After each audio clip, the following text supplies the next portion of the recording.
Welcome to Pepito Man-yi, and this is Pepito how looks like.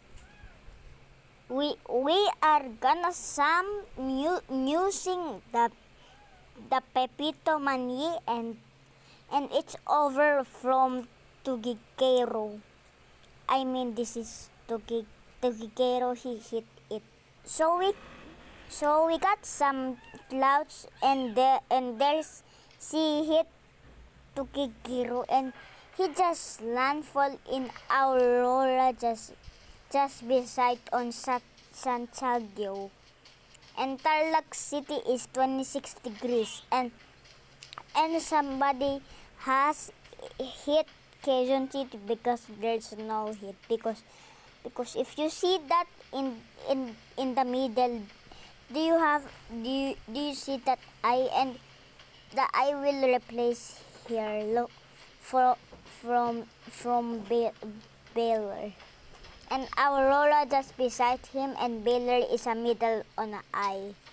When there's no there's no something here, but there's more.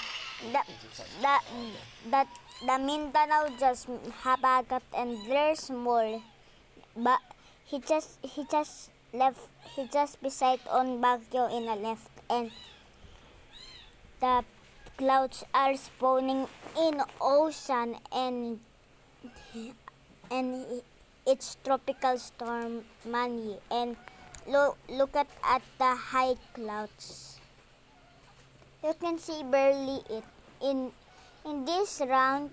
There's many clouds, and there's more.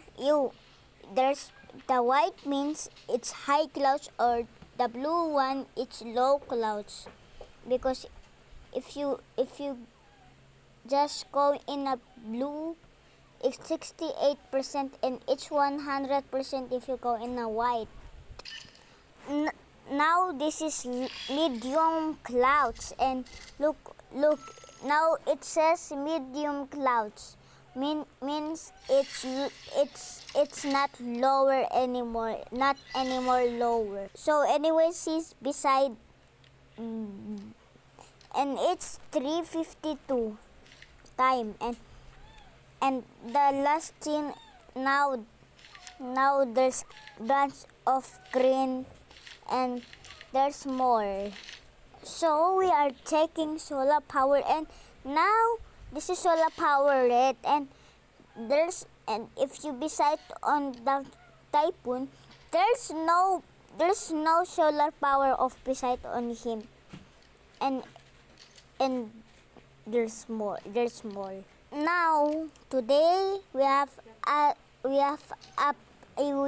a tropical storm, in this case on Typhoon Pepito. Now there's bunch of clouds there are spawning, and there's no clouds in Okasawara, and now it beside on Baler, and now he's now a tropical storm in this case. So there's no storm in Visayas, and Mindanao have clouds, and Mindanao has no clouds, and Mindoro has no clouds, and there's clouds. Puerto Princesa is the most largest ones, and there's point still. What if about Typhoon just hit the distance, or like my phone shaking just yeah, do you see that, guys? My phone is thunder when it's, yep, see, so many thunders. And if you see this, there's bunch of thunder in Typhoon. So guys, and thank you for watching. We are next Typhoon, where you bounce everywhere.